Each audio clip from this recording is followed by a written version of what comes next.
morning, everyone, and welcome to today's webinar. My name is Alex Paul from InvestorStream, and I'll be your host today. Presenting for us this morning is Pancontinental Energy Limited CEO Ian Smith to provide investors with an update on the company's recent progress and forward operations. You can download a copy of the presentation by navigating to the handout pane in the control panel. A copy of the webinar will also be available on Pancontinental's website and social media platforms later today. But for now, I'd like to throw it over to Ian to kick things off for us. Ian, the floor is yours. Thank you, Alex, and good morning, everybody. Thank you for joining us. First off, I guess just like to touch on the reasons for the webinar presentation. We conducted our first webinar, I think, back in November of this year, and at that time we stated we would aim to hold these at least on a quarterly basis. So this is the second session. We've had a number of inquiries just in the last day or two as to whether the webinar would be on the back of a very significant announcement, and that was not the intent. The announcement that announced this morning is solely the presentation. We are in a period where there's a lot of work going on behind the scenes, and the nature of that work is such that we're not able to come out with ASX updates every week or two to provide shareholders with an overview of where we're at. We always aim to provide shareholders with the best possible update as to where things stand. And really hopefully this webinar will get across to investors and shareholders the nature of the work that is being undertaken, the fact that it is a fairly prolonged effort. We have a very detailed and comprehensive seismic interpretation effort underway, which in a few months' time, we intend that we'll be able to provide much more detail around the prospectivity that we see in Palette 7 based on the 3D study that Woodside funded for us last year. So without further ado, just a recap for anybody on the call who's relatively new to Pancontinental. We have a core asset offshore Namibia in deep water. We've been there since 2018. We have a 75% working interest at Interim operator. It's a very large permit, and what we've been seeing over the last just over 2 years is very, very significant discoveries being made by operators in adjacent permits to the south. Total Energy, Shell, and now the Portuguese company Galp Energia.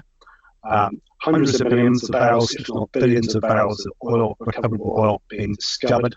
And this really has sort of led to this particular area becoming probably the global exploration hotspot. And it's very tightly held. There are very few companies in here. And Pancon, I think, is certainly sitting pretty with this asset. Woodside has come in last year with an option arrangement whereby they've already funded a $35 million US plus 3D seismic survey, which was completed in May of last year. And we are now at the stage where we've just received in the last few weeks the final process data from that survey, and we can really start our interpretation effort properly now that we have that data. And the early indications are that we're seeing prospectivity across a variety of formations of various ages. We have a large feature called Saturn, which the company's been quite focused on historically, which is a large turbidite-related feature, which certainly remains prospective. What we're seeing is possible hydrocarbon plays at a variety of levels outside of external to Saturn. So we're very pleased with what we've seen thus far. So ultimately, we need to continue those studies which are underway with a view of delineating prospects within the various play levels. Some of the hydrocarbon plays might fall by the wayside, some will rise to the top. Once we've had those leading plays, then we'll focus more on the prospect level studies with a view to creating prospect inventory and ranking that inventory. Okay, so the most recent discoveries we've been seeing immediately in the permit to our south, in Palette 3, Galp Energia have drilled 2 wells at Mopani 1X and just the last couple of weeks at Mopani 2X. We're very excited by these discoveries. Pre-drill, their indirect partner, Sintana Energy, was quoted in the press as that these 2 wells were targeting up to 10 billion barrels of oil in place. The structural setting of these discoveries, you can see the cursor here, we're in a very similar water depth to what we have in Saturn within Pleiades 7. And again, similar to Graph to the south, where we have Shell's discovery. We believe this to be an intraslope setting. So the fact that we had discoveries now just to our immediate south in a very similar setting to what we have, it bodes really well for the Pleiades 7 prospectivity. So we're really quite excited by what we're seeing here. We don't have a lot of detail about the specific type of rocks where the oil pay has been encountered. We know it's light oil. We know they have thick and good quality, very good quality sandstone reservoirs. We don't know whether those are channel sands or lodes. That information, no doubt, will become publicly available as time goes by. But what we do know is that both Galp and I think Titana have referred to the various levels of discoveries as AVO 1 and 2. Now that suggests that what they're seeing is that they have an amplitude versus offset, or the AVO anomalies associated with these discoveries. And that's something that we certainly know is present at Venus. We believe it's probably present at Graph, and it suggests that this broad Cretaceous play is probably becoming a sort of an AVO-related exploration play. And that's something that we'll certainly be looking to identify within our study. So the first well came in and found oil at 2 levels, AVO 1 in the Semi-Median Turonian and deeper at AVO 2. Mopane 2X offset 8 kilometers, successfully appraised the AVO 1 target in the same well and confirmed that the two are in pressure communication. So these two polygons here may well turn into to be something larger. And that well also drilled a third AVO anomaly, which was separate to the ones encountered in the first well, plus a deeper target. And we don't have details of these, but they called all the intervals, which suggests they've seen oil shows and presumably oil pay in all of these. And we look forward to hearing more details from Galp and perhaps Titana as time goes by. So these recent results bring the 2-year exploration success rate for exploration wells to 7 out of 9 wells. There were 2 dry holes. One was CamManan in Shell's acreage. That can be quite easily explained that it was a different hydrocarbon play. It was a Beryllium carbonate. Basically, I think Shell probably drilled that because it was too big to ignore. A very similar target had been drilled on our permit at Woodside 1 many years ago. So that play would have been regarded as already relatively high risk. But I think if you look at the feature on seismic, it probably is just too big to ignore. And if you're Shell and you have a regrowing hut in the area, then you usually do these things. The second dry hole out of the last couple of years was Nara, which was hoped by Total Energy to be an extension of the huge Venus discovery. Venus is currently thought to be around 2 billion barrels recoverable. That was not reported as a dry hole, but was reported as non-commercial. We suspect that you're probably getting into a too deep water setting for good quality reservoirs, so it may have been a reservoir issue there. I'm worth pointing out that the success that Galp has had with these 2 wells just in the last couple of months has really really lit the Galp stock up. They're up 10% since mid-January on the back of these 2 announcements, which equates to $1.7 billion increase in market cap. So hugely material. Meanwhile, to the south of Galp, we have Total Energy and Shell, who have continued their drilling and exploration and appraisal and testing operations. They have 3 rigs running between them. We've seen Total Energy successfully test the Venus 1X exploration well and also the 1A appraisal well. They're now drilling the 2A appraisal well.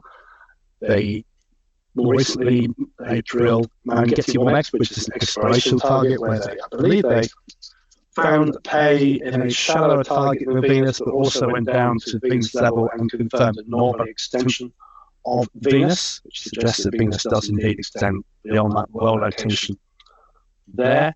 Total have the CEO publicly stated that when asked how large Mangetti was, he stated not huge, but consensus seems to be that was within the context of nearby having a 2 billion barrel recoverable field. And the speculation has been reported that Mangetti could be a third of the size of Venus. Over to the east, Shell are currently drilling the Yonka-2 appraisal well, which of their 3 discoveries thus far, Yonka, Grass and Mercedes. Yonka seems to be the leading one, but certainly Yonka and Graff appear to be heading towards commercial development. Shell will then go to drill the Enigma-1 exploration well, which we don't actually know the location of that yet. There are a number of publicly available prospect polygons present, so they're going to drill that well before releasing the deep sea bolster rig in mid this year. So it'll be interesting to see where that rig goes. Meanwhile, we have Chevron, the only other operator in play, sat to our immediate south, and to the west of Galp. We believe they are planning a very extensive exploration drilling program commencing probably Q4 this year, so we look forward to that.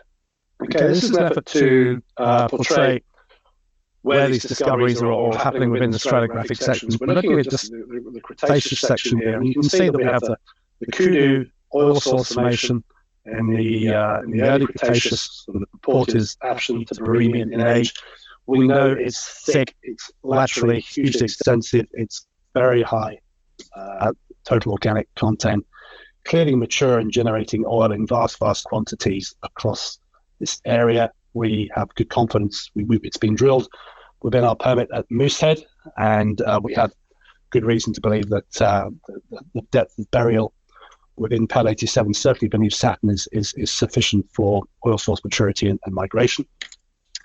And then we have the various reservoirs which have been discovered thus far. So we have Graf in the Santonian, which has been reported to be a ponded turbotite sand. We have Mercedes, Mopani, AVO1 in the Cenomanian. Yonka is reported to be Albion, and Venus is a basin floor fan, a bit older in the Aptian, just lying above the source formation. So for each of these discoveries, we have an idea of the ages. The real detailed data is not publicly available. We'd love to have it, but we have to wait for a period of time for that information to become public domain. We don't know the precise reservoir type of all of these, but it's something that we're very focused on trying to find. So, for example, Mangetti, Mopane, AVO 2 and 3, the Mopani 2X deep target. Yeah, we don't know the precise age or reservoir type, but it's something that we'll certainly be focused on trying to find more detail. It can only help us in our efforts exploring to the north. And I think it's worth pointing out here that Pancon has identified PAL 87 prospect pretty much across the range that we see here. So a variety of aged rocks and a variety of structural settings and trapping styles. And we'll get onto that in a couple of slides just to give you a bit of detail. So the survey is a very large survey, 6,600 square kilometers, completed in May last year. I get asked a lot, why have we not, therefore, nearly a year away, or 10 months away, why have we not got prospect maps? It's a very large survey, and B, the processing required to get such a large survey up to the final product, which is a pre-stat depth migration volume, is very significant. It's a compute-intensive effort, and it's also a labor-intensive effort. There's a lot of interpretation that goes into processing. It's not just a case of throwing the data in a large supercomputer and letting it rip. So we received the final PSDM products. Woodside received them. We received them late January 2024. Took a bit of time for us to receive that. We have to copy the data, send it to joint venture partners, get it loaded. That in itself to the workstation. That itself is quite a big effort. So we really only commenced our interpretation proper early February of this year. Now, we did receive interim products throughout the latter half of last year. We had fast-track pre-stat time migration and a fast-track pre-stat depth migration volume. which we're able to do some early interpretation on. But you kind of get to a point where working that data to death just doesn't, you're better off waiting for the final data, because you know that really when you receive that final preset depth migration data and the associated seismic processing products, your interpretation pretty much starts from scratch. So that's where we're at, and we're working the data very hard at the moment, and we're very pleased with what we've seen thus far. And I would also add that the nature of the interpretation, the kind of depositional geological features that we're chasing here, we're not mapping bumps. We're not simply looking for structures. We're looking for really quite subtle features within the seismic section, which now we have the 3D. We should be able to map those aerially, and this just requires extra time. And also, we touched on AVO earlier, quantitative interpretation, which is basically not just mapping horizons, but it's using techniques to extract the maximum possible information from your seismic data, including amplitude versus offset analysis. It's going to be key in this area, and I think Woodside certainly will be looking for a direct hydrocarbon indicator that's conformable to some form of depositional feature or structure to give them the confidence to go ahead and drill a well. And we're really quite hopeful for that to happen. The Woodside option, the clock has not yet started ticking on the time they have to exercise that option. It will be 180 days. We're just waiting to receive the final remaining seismic processing deliverables, which are really a number of files which probably we won't use in the short to the near term. However, they are required under the contract with Woodside to be received before that 180 days clock starts ticking. We also need to provide a seismic license to Woodside for actual use of that data. That's in process. We just need to gain ministry approval for that to take effect. Okay, this intent of this slide is to show you what I touched on earlier. Why would you not do all your interpretation based on those early interim products? This was an initial fast-track pre-stat time migration line, east-west across the full survey, showing Saturn. This is the final pre-stat depth migration, the same line, and you can see they're poles apart. Particularly when you look deeper in the section and you see that the horizons are essentially dragged up. This is because of a large part of seismic processing is understanding the velocity field within the various formations across the whole survey. We use that velocity field to convert from what we have here, which is a section where the vertical scale is in two-way travel time, i.e. the time that the seismic response signal takes to return to the geophone surface. We use that velocity field to convert from the time domain into the depth domain. So we now have a volume which shows seismic reflectivity in the depth domain. We regard this as really quite accurate. You see a completely different structural setting. For example, we have dip reversal here. As we head into the deeper water, we actually have reversal of dip, which is not evident in the time section whatsoever. We also see much better continuity within the section. It's a little bit difficult to see with the shading and annotation we have there, but we can see much better reflectivity continuity within these sections here, for example, certainly within the rift sequence to the below the Kuti Shale, and this really allows us to much more accurately identify and pick out these subtle geological features. And I guess the main part about pre-stat depth migration is until you have this volume, you really don't have a very accurate positioning of any event within the volume. Any particular point if you pick any particular point, a pixel, if you like, within this time migration volume, that point will move to a different location in the depth volume, both laterally and vertically. So until you've got this data, you can really only take your interpretation so far.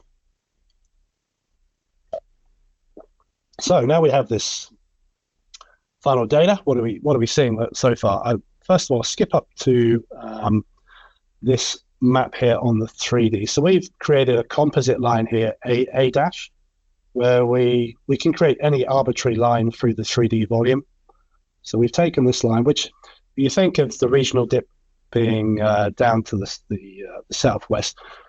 By and large, this is a strike line. We picked this because it's a line which shows probably the highest number of potentially prospective features. So what we're showing here is, this is the line A dashed. If you think of the regional dip, if you're going into your screen, you're going up dip towards the coast. And we've identified around 7 Cretaceous play concepts thus far based on the data. Many of these have seismic amplitudes associated with them. So some examples here are we can see Albion channel systems. You can see a channel cutting into the underlying strata here. We have lobe features, which are already quite subtle to pick out. We have CamManan channels, which certainly we were aware of from the 2D data, and they certainly have seismic bright amplitudes associated with them. We have CamManan erosional remnants, where this is an interesting feature here, this mass transport complex, which I don't think we've spoken about in too much depth here. It's above Saturn, whereas Saturn and many of these formations are the result of deposition through turbidite systems, which are sort of density flows. This mass transport complex is a more solid movement of formations slipping down the continental slope. So these tend to be very much shale dominated. If there are sands in there, post movement and deposition in the deep water, everything tends to be broken up. We don't regard this mass transport complex here as particularly prospective. We're looking at the Cretaceous below, and potentially also some plays up in the tertiary, in the more shallow horizons. And we're also seeing, certainly within Saturn, you can see here, it doesn't look as thick as we portrayed in the earlier section. That's because we're in a more distal location. We just picked this location because it does show the other features. We can see sort of turbidite-related features still within Saturn. In some areas, we're even seeing some four-way structural closures. What might a prospect or an oil field look like from a trapping style point of view? It could be purely stratigraphic, or it could be a combination of stratigraphic and structural elements forming that trap. We suspect that what we're seeing to the south, most of the discoveries are probably combination traps, where you're looking for the presence of very good quality reservoirs in channels or lobes, but coincident with something which sets up a structural trap. And that could be counter-regional dip, or it could be, for example, here, where we're seeing some four-way dip closure. So the additional plays are under evaluation. Based on what we see thus far, we remain extremely encouraged for prospectivity. There's a lot more work to do to investigate each of these plays, and some of them may fall by the wayside, but certainly some of them will rise to the top, and then we get focused into the real detailed prospectivity mapping. And what's that forward program look like? Well, we're currently, we need to interpret all the key stratigraphic horizons across the full survey area. So these, for example, would be the key horizons that you can see marked here. These give you your broad structure of what you're seeing within the permit before you drill down into the detail. Then we would work on each of those levels to identify these quite subtle stratigraphic features. There's a couple of examples here, not from PAL 87. These are Namibian seismic examples we've shown before, where we have turbidite-related systems, and you can see these subtle features coming out of the seismic data. We're looking at a 3D perspective view here in each case. Basin floor fans in the distal location. These light up. They have a seismic amplitude. This is the total energy of the Venus discovery looks something like this. And here we have meandering channel features which are turbidite related. We really need to pull this data, these kind of features out of the seismic data and start drilling down to them to see what they mean. Then we move into the QI interpretation effort, where we're looking for either direct seismic amplitudes, which might be indicative of either good quality reservoir porosity and or the presence of hydrocarbons. And then we move further to amplitude versus offset analysis, which I think, as we mentioned, may well be key, where we're looking at the difference in the amplitude signal from the geophones which are near the vessel, where it acquires the data, to those which are at the tail end of the seismic streamer, which is some, I think, 10 kilometers behind the vessel. If you can pull out differences in amplitude between those near and far offsets, that can be an AVO analysis, which can be indicative, can be a direct hydrocarbon indicator and indicative of the presence of oil and or gas. It's important not just to focus on those AVO anomalies. You wouldn't just find an AVO anomaly and go and drill it. You then need to ask yourself, if that is an AVO anomaly and that is indicative of hydrocarbons, why is that in that location? Is the shape of the anomaly conformable either to structure, or is it conformable to a stratigraphic feature? So is it conformable to a four-way dip closure, for example, or is it conformable perhaps to a sinuous channel? If you can see that, then it gives you increased confidence to go ahead and drill. To help you in that effort, we will do 3D seismic volume imaging, where it's a visualization technique where you can pretty much turn off all the data within the volume that you're really not interested in. So you might pick your higher amplitudes or your AVO anomalies, and you can see those in a spatial sense, both aerially and in depth, enabling you to get a really good feel of the distribution of potentially prospective features. And I should add, there's also, in parallel to all of this, there's a basin modeling effort which needs to be completed, where when we have our regional depth maps and thickness maps for those key horizons, we essentially need to reconstruct the burial history to understand the timing of burial of the various formations. From that, we can derive, for example, for the Kudu shale, what depth was it at what time. We can start to model source maturation. When did the Kudu enter into the oil generation window? When was maximum expulsion? What are the migration? What's the timing of trap formation versus migration timing? You need to have your trap in place before the oil and gas migrates into your trap. So this is another effort which is quite time consuming, but the work needs to be done. And once you have all that done, we can start to get into definition of prospect and leads, ultimately leading into ranking those leads. And typically, you rank your prospects based on how large they are and how risky they are. And typically, you'll be looking for something that is in this area really very large and of an acceptable risk, and hopefully supported by some form of direct or hydrocarbon indicators.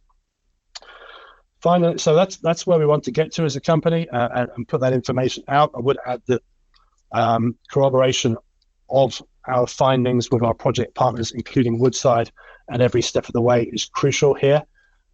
We would not be too popular, I think, if we came out in a couple of weeks' time with a prospect map and our own prospective resources, and then subsequently Woodside perhaps likes to farm in and announces it prefers to drill an entirely different feature. So there is an element of making sure that amongst the JV and our project partner in Woodside that we're fully aligned, and that those conversations will, particularly now we're at this stage of interpretation, I think there'll be more of a technical exchange between the parties.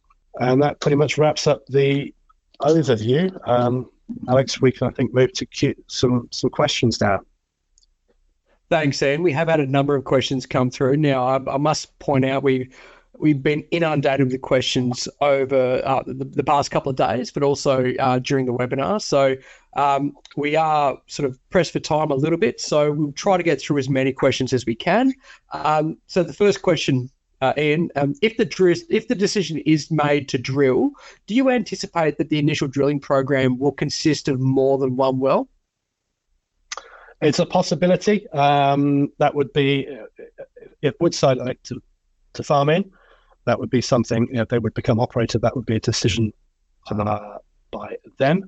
If you look at Galp, they came in, you're bringing a rig in, typically they had their 2 wells planned. The second one was not contingent, I don't think, on the first one. They always intended to drill both of those. They must have been extremely confident. I hope that, we'll be similarly confident, and if we can get ourselves into a position where the joint venture agrees, yep, 2 wells are warranted, they might be testing slightly different play types with different risk profiles, then all good. But it's really too early days to say right now. Thanks, Ian. Now, do the 3D seismic findings identify structures similar to those as targets at Orange Basin sites like Venus and Mopane? And can you comment on the size and depth of these formations on a comparative basis? We believe we're seeing features that are of comparable age and comparable type. We haven't yet done the AVO work. So, for example, we can't say that we've got a turbidite lobe within a fan system that lights up. We're not at that stage yet. And I think as for so was it size and depth? Was it, Alex? Yes, correct. If we go to depth, we go to the PSDM. We're looking probably in the range of 3.5, around sort of 3,250 to 3,750 meters is typically going to be the kind of depth that we'll be looking at subsea. As for size, I think it's too early days to comment on that. We need to do the interpretation and the QI work. So the large Saturn fan is located near the ridge between the Orange and Lüderitz basins. Is there a geological reason why this evolved? How does this play into the idea that hydrocarbons would accumulate or migrate to this area and also promote suitable anoxic anaerobic conditions? Okay, we're probably on the right slide for that. So let's look at the right-hand panel there. This is the high, which is referred to off to the west. You can see we've got dip up to the west, which is counter-regional. This is what we believe is Saturn, which is primarily a turbidite-related feature. It's thick, very large, laterally extensive. The core area covers 2,400 square kilometers. We're not saying that this feature itself is a single prospect. We're saying there's prospectivity within this. It's a turbidite-related feature, we believe, based on the seismic character. We've long known that. I think the question was, what's the mode of deposition? We've touched on that in previous presentations, whereby turbidite systems are extremely prolific oil and gas reservoirs all the way down across the Atlantic margin, certainly down the west coast of Africa.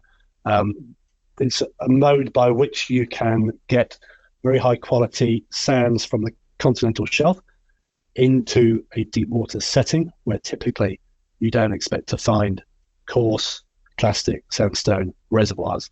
Normally the energy drops out of the system and these things are deposited up on the shelf. The beauty of being able to get sand down to this deep water is that you'll then have reservoirs deposited immediately over your source rock, which is your more typically deep water sort of sediments which are deposited, very, very fine grade, very rich in total organic carbon.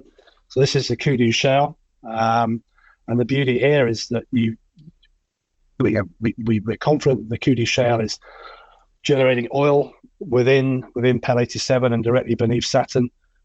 You have really quite a simple migration route. The oil is expelled from the Kudu Shale and vertically up into the various prospective horizons. We're not relying on long lateral migration from a deep depot center up onto the shelf, for example, up faults, and there's a lot of stratigraphic uncertainty inherited in that. It can happen, but the migration path here really, or the migration story is really as simple as it can get. I think that's probably answered that one, I hope. Thanks, Ian. Now, one of your investors has attempted to gain some information on the project from the Woodside website and news releases, but it appears that there hasn't been any information available. Now, every other oil and gas exploration outfit with interests on the west coast of Africa is letting their shareholders know of the potential of discovery and resources that they plan to commit. How engaged are you with Woodside and vice versa? We're very engaged. We have regular meetings with them. We're dealing with the Woodside team in Houston. Houston hosts pretty much the global exploration and development business. There's some exploration for Australia here in Perth, but by and large, most of that is in Houston, including Global New Ventures. So this is being run by the Global New Ventures team. It's a deep water specialist. Why aren't they making more of this? I think that it's simple. It's at this stage they have earned an option. They've spent a lot of money, invested a lot of money to earn that option. They've not yet made the decision to farm in. When they do, they need to drill quite a very expensive well. And once that decision is made, then you may well expect to see Woodside be a bit more vocal about the project. But right now it's residing within the New Ventures team until such time as it doesn't. And I guess also there's Galp seems to be. Sorry. There's also a question of. I think Woodside's like a $60 billion company, so it would be inappropriate really for them to start sort of really promoting this while it remains a new venture. When it becomes a project and they go on title, then I'm sure we'll see a bit more from them. Thanks, Ian. Now, Galp seem to be quite happy to release drilling results as they come to hand by comparison with TotalEnergies and Shell. Do you see this as an indication that they may be seeking another major participant to share in the work required to develop their license? And as it is immediately adjacent to PCLs, would you think that Woodside might want to add to their position in the Orange Basin along those lines? I would say Galp played it beautifully in that they knew they had at least a couple of great prospects to drill. I understand that there was a sort of expression of interest put out for potential farminees, and I understand that, I don't know details, but I understand that numerous offers were made by some very few companies, and Galp made what was proven to be the right decision by saying, no, we're going to go it alone, which was a big call, but it's played out beautifully for them. What are they doing now? Who knows? Would not be surprised to say, okay, they've proven up this play wonderfully. No doubt they'll have some very big players knocking on their door wanting to get in. But let's see how it goes. They have to be considering partnering for appraisal and development. I'm sure they could do a very good deal. As for why the nature of their announcements, there's still not a lot of information within what Galp has put out. Total and Shell really put very little in any announcements they put out. Again, it's a question of materiality. They don't have to say too much. If and when Pancon drills a feature, and assuming it comes in as a discovery, we're a smaller company and we have a much greater requirement from the ASX in terms of very specific details we would need to provide about the nature of that discovery, such as net pay and porosity, etc. We don't see that from these big players, and that's due to the large market capitalization and the markets that they're working in. I think certainly TotalEnergies and Shell would probably rather just keep their cards close to their chest. Galp maybe have provided a bit more information in their announcements, but it's still pretty light on. I think in Galp's view, it's probably just it's very early days. They've had two great results. There's a lot more work to be done analysing those results before they can say much to their market. Now, in the announcement dated January 19, the company made this comment, and I'm quoting here. The company will, however, provide interim updates as the various hydrocarbon play types identified thus far are matured sufficiently. Could you just clarify what these updates are and what should investors expect? Yeah, we recognise as a junior company, we really need to keep the market informed, our existing shareholders and potentially new investors. We have a goal in sight to provide those final results of prospects and prospective resources and risking. That's some months away. I can't say when that is. It's one of those things where as you go through this interpretation, it's such an iterative process. It's almost a case of we'll know when we're there when we get there. But certainly within the coming months, we plan to get there. I think that column was just to kind of point out that we don't wish to keep the market and shareholders in the dark throughout that process. And I think this webinar is probably an example of that. This is an interim update. We're providing a bit of information about what we can, about what we're seeing thus far. Yes, it's not the complete picture, but it's getting the message across that we remain really excited by this opportunity and the prospectivity. As time goes by, we intend to put a bit more, and then this needs to be agreed amongst the joint venture as well, and with Woodside support.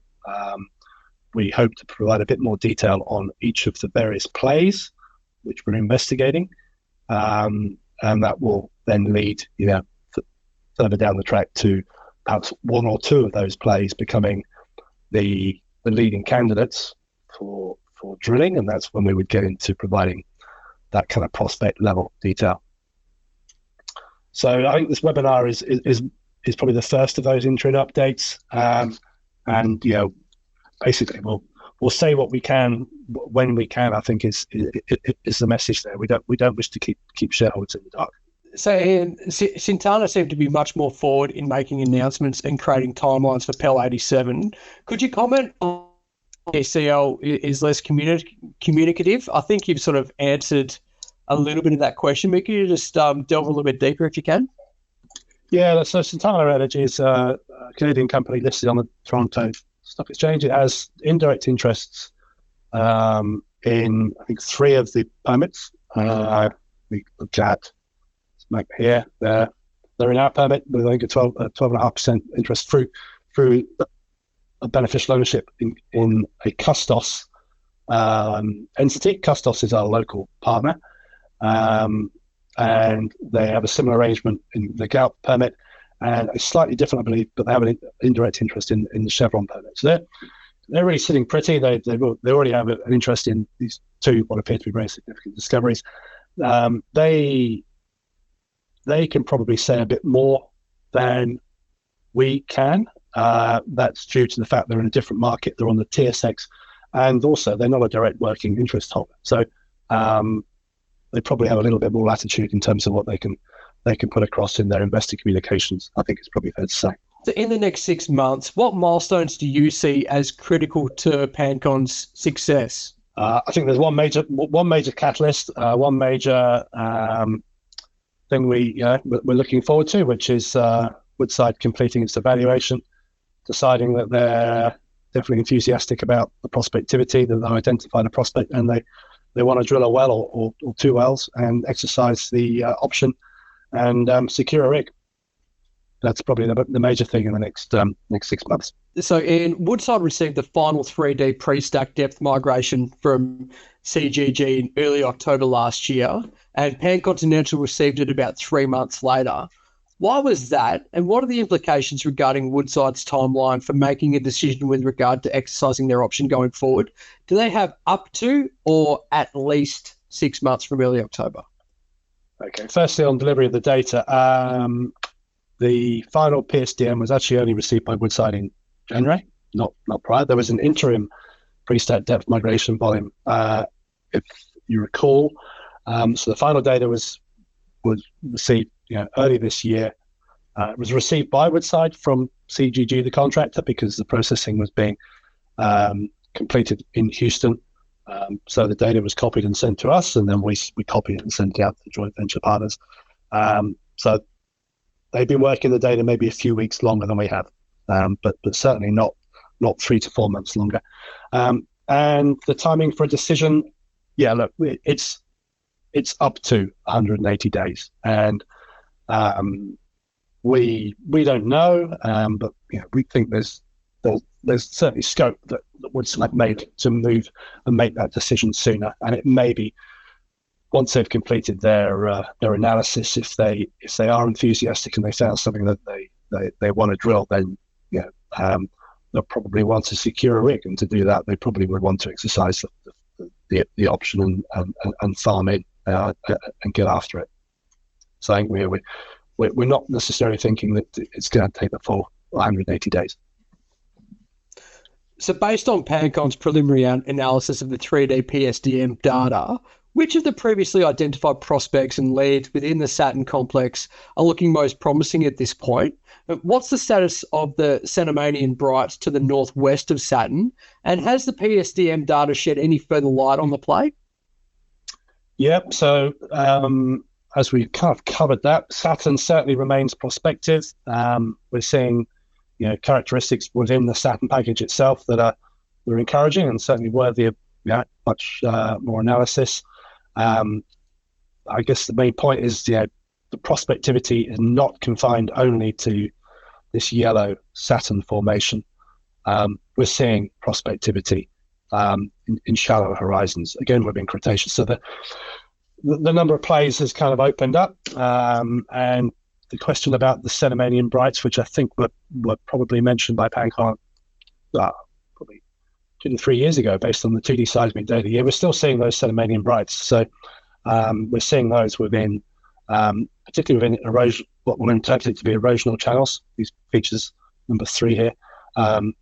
Many of these appear to have seismic amplitudes associated with them, so they remain bright and certainly are a subject of ongoing interpretation and analysis.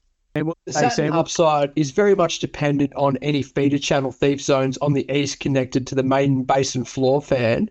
Are there any thoughts on the presence or absence of such thief zones?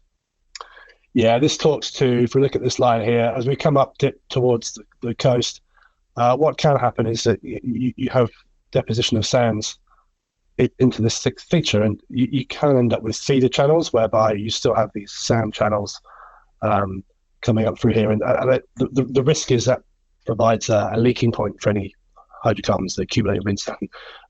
We've not seen any. It was a question prior to acquiring the 3D, but based on the 3D data, we've not seen any suggestion that there are feeder channels present. So to a large degree, that risk has been mitigated.